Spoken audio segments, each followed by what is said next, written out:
Lissa Frenkel was named the CEO of the Gaillard Center in 2021, replacing Steve Bedard as CEO. Today, I talk one-on-one with Lissa about what's new right now at the Gaillard Center for this edition of Quintin's Close-Ups. And if you haven't already, subscribe to my YouTube channel and like Quintin's Close-Ups on Facebook. Lissa Frenkel, welcome back to Quintin's Close-Ups for this particular interview, sponsored by Krogan's Jewel Box. Thank you, Quintin. I'm happy to be here. Oh, I appreciate it greatly. Needless to say, you're the president and CEO of the Gaillard Center, which is Charleston's premier performing arts theater right down the street here in downtown Charleston. And of course, we are finishing up the summer season and we're heading into the fall. So what's new, what's now at the Gaillard Center? Well, so this year is our 10-year anniversary, so we have a lot of really exciting programs and events happening at the Gaillard. Our season really kicks off at Labor Day, and we have the Low Country Jazz Festival, which is an annual event that brings, it's about 70% of the audience comes from outside Charleston, so it's a real driver for bringing new people into town who are interested in culture and interested in jazz. We've got a great lineup this year. We're extremely excited about that program, and it supports like many of our programs, we have partner organizations that present some of these elements with us. And for this one, it's Closing the Gap in Healthcare, which works on health disparities in rural areas in the South.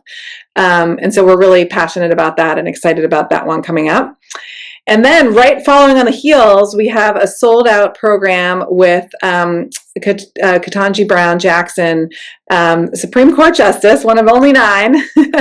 And she's coming to Charleston to talk about her new book and to be in conversation with our own local federal judge, Judge Gergel. And so we're really excited about those two major programs kicking off our season in just a couple weeks. Well, that is really, really amazing about all of these events that are coming to the Gaillard Center. You talk about 10 years. So what is the biggest difference about the Gaillard Center from when it started to right now, Lissa? Well, when we started 10 years ago, of course, the Gaillard Center existed for many years before that, but it was a municipal auditorium. And so we, as an organization, the Charleston Gaillard Center nonprofit, did not exist until 10 years ago when the new building came online. And the intent of this building was to make the arts more democratic in our community, but also to create a really extraordinary space to have as a cultural kind of center point for our community. A really high quality acoustic hall that could really be a place where artists, world-class artists, could come and shine.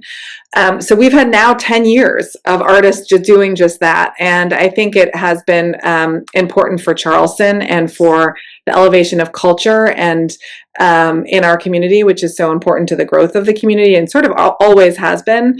And I'd say, we've developed a bit of a reputation as a place that is about sparking dialogue, about bringing extraordinary dance companies to town.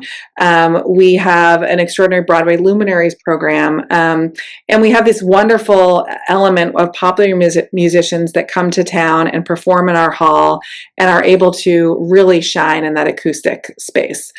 We, of course, have the Charleston Symphony, who thrived well before the 10 years, but in this new hall has kind of brought it to a new level and been able to engage with artists and conductors that are of the highest caliber.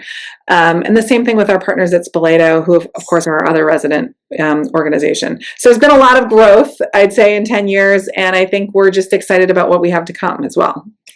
And of course, I've been here throughout the entire time for all of this. I remember when the Gaillard Center was, designed, and of course when it opened, and we're still here, of course.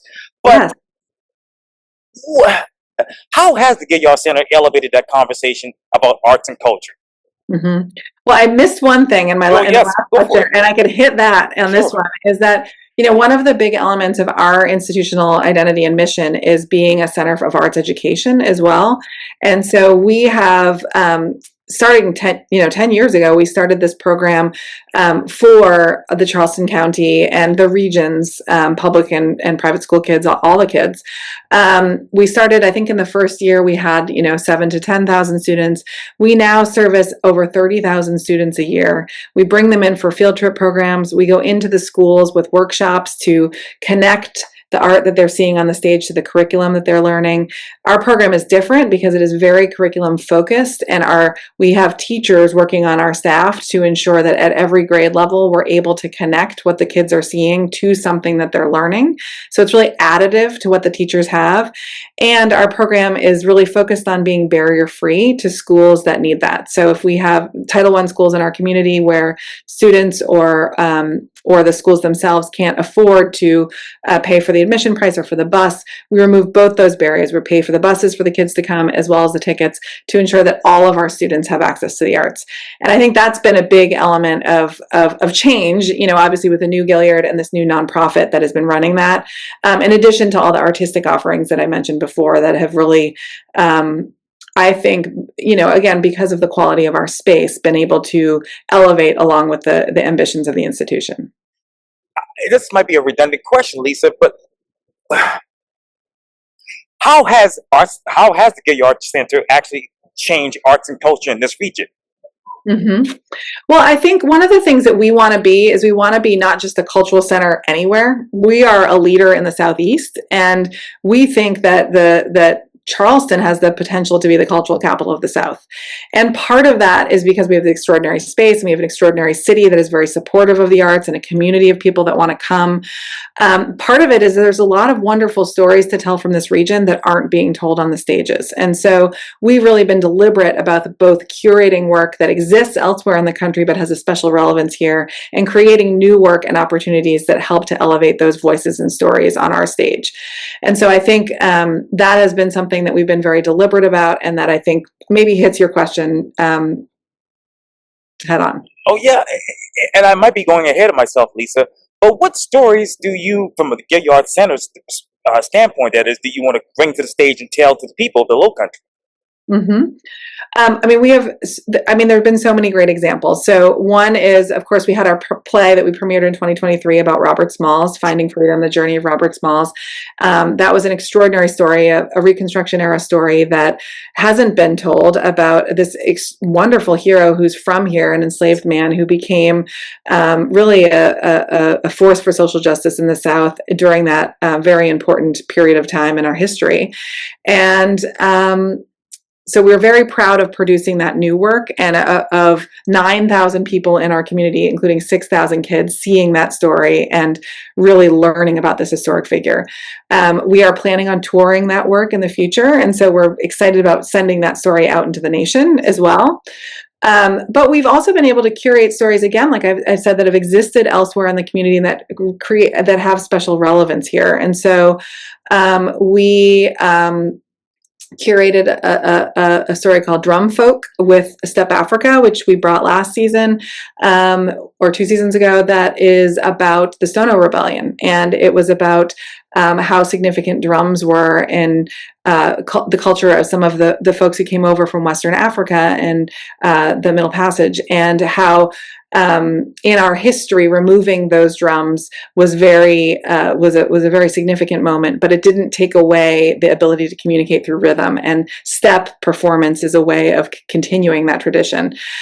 So stuff like that I think is particularly relevant here in this community. We've also had conversations, more lighthearted. Of course, we've had our local stars like Stephen Colbert and his wife Evie. They published a new cookbook. We're sure to be on the cutting edge of making sure that our regional stars are present here on the stage and our community has an opportunity to be in conversation with them.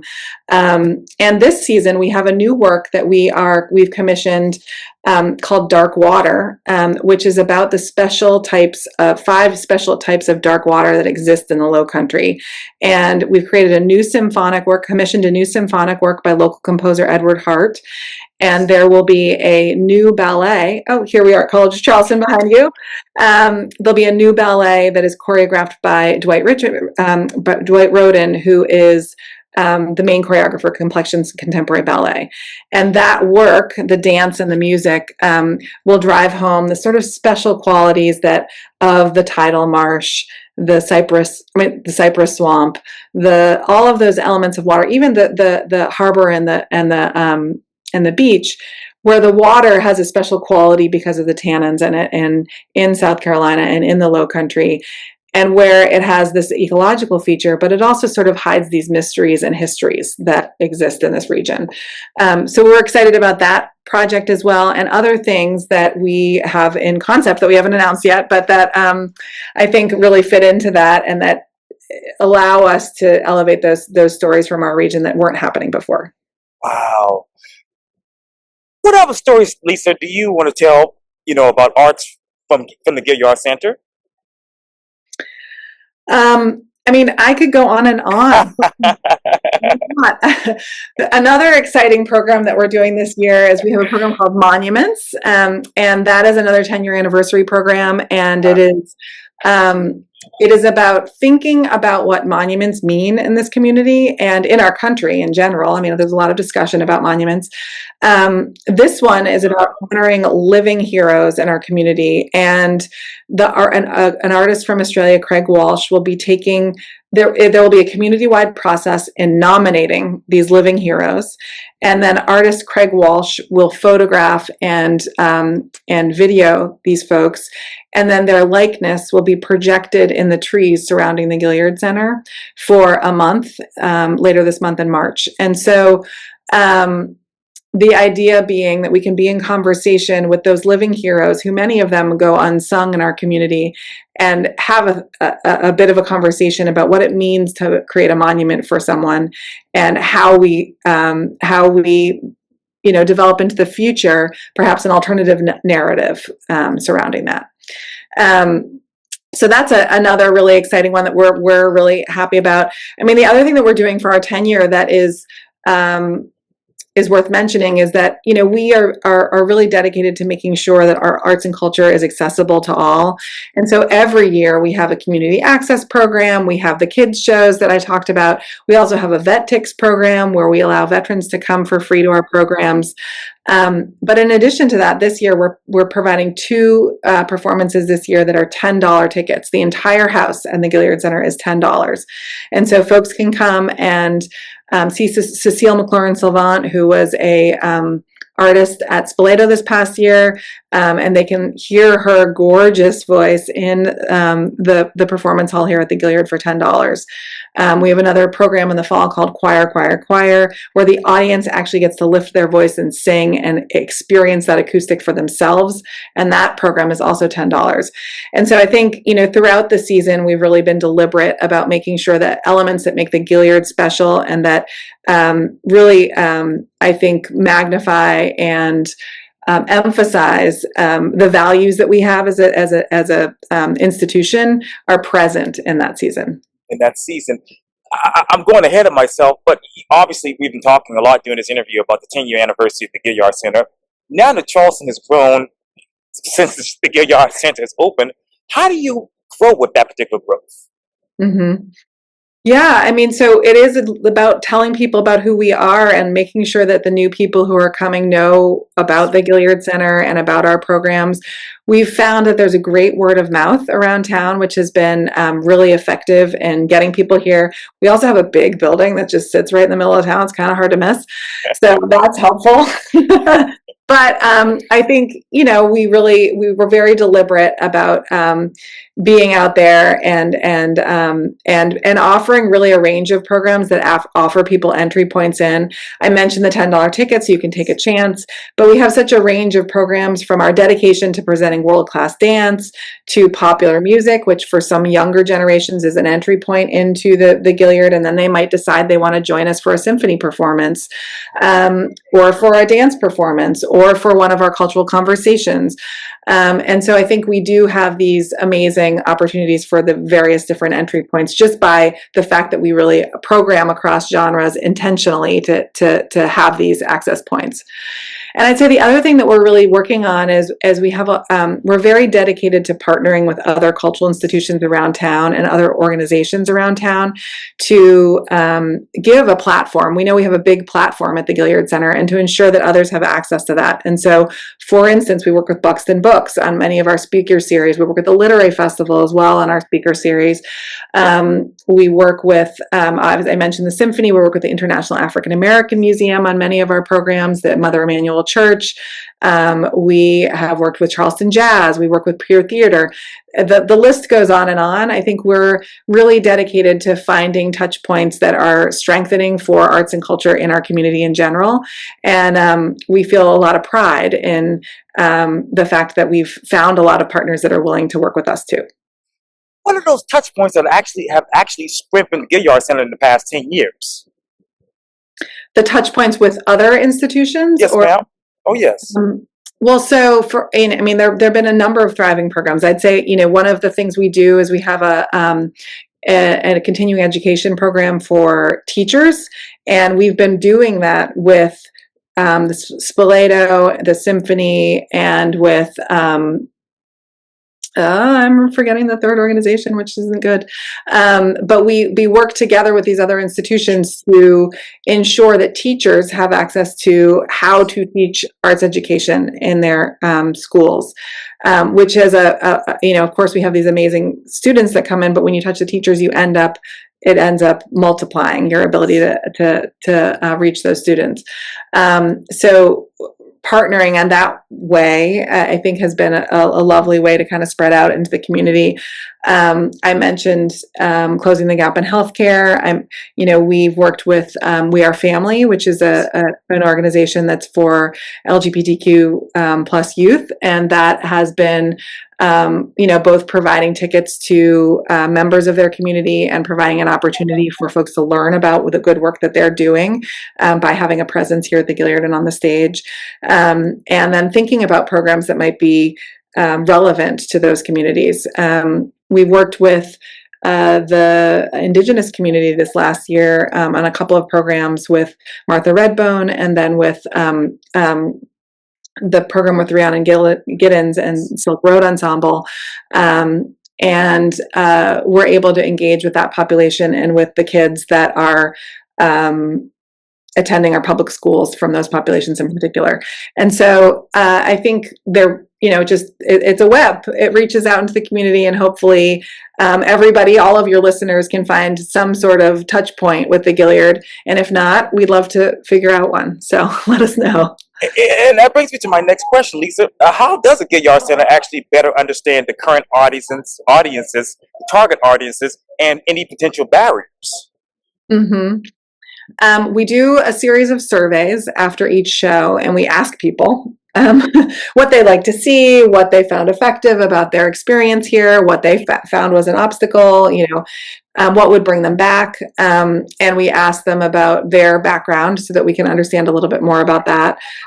We work with the College of Charleston and with the CVB and with the city to understand various different communities in town and make sure that we're making an effort to reach out.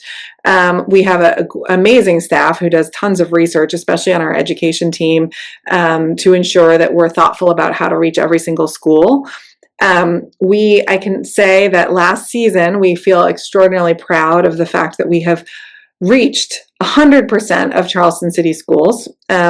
We had our last school join last season. It's a school called Pattinson Academy, which is for students who have physical disabilities, and so many of them severe, and so they were hesitant about coming to the Gaillard, and we sent our staff out there and said, look, we can figure out a way to make this work for you, and we'd love for you to give it a try. They came for one performance and had such a great experience that they came back. So we had two programs that they came to last year, and they were the last school on our list, and of course we hope they continue, as well as all of them continue coming back. And so I think it's a multi-pronged approach to making sure we're removing barriers and allowing people, like I said, access points. I mentioned the VetTix program. I think that's really meaningful in our community, where we have such a strong, both active and veteran community. And we are constantly hearing from these veterans that they maybe wouldn't have tried the program without these tickets, these complimentary tickets that we give to veterans. And it created this meaningful connection between them and their kids, or them and their other family members, or them and their friends. And I think the idea about collective live art as experience is really important to creating bonds in a community. And if we want to create stronger communities, we need to have more of these opportunities for folks to be together and have collective experience. Oh, absolutely. But where do you see arts in the next 5 to 10 years here in the Low Country? Well, I think we can continue to grow and thrive. I mean, I know that one of the priorities of the mayor is increasing livability in Charleston, and I think part of that is having a rich cultural community. We have so many institutions that are doing extraordinary things all around town, and I think we're going to just continue to grow. I think with the support of our city, with the support of our region, I think people can really see the idea that Charleston should be the cultural capital of the South and is on the way there.